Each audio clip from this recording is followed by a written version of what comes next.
Hi everyone, my name is Mohan. आप सब लोगों को फिर से स्वागत करता हूँ और एक नए वीडियो के साथ। हम लोगों का नया घर जो कि सरकारी घर हम लोगों को मिला है। अभी इस घर का काम चल रहा है, ठीक है ना।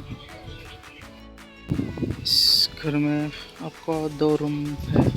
अभी घर का काम चल रहा है, अभी भी कंप्लीट नहीं हुआ है, ठीक है ना। धीरे धीरे करके हम लोग कर रहे हैं और वेदर भी बहुत ख़राब है। एक दिन अच्छा होता है तो दूसरा दिन बारिश ऐसा। तो इसमें हम क्या करते हैं कि ठीक से काम भी नहीं कर पाते हैं।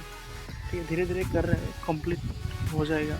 इसका काम चल रहा है, अभी भी बहुत काम बाकी है और बहुत खर्च होने वाला है, ठीक है ना। तो पूरा वीडियो देखना, आशा करता हूँ वीडियो देखकर बहुत अच्छा लगता है। अच्छा लगे तो लाइक सब्सक्राइब करना। Thank you. इसमें जो है हमने 2 रूम दे दिया है, एक बड़ा और एक छोटा, ठीक है ना।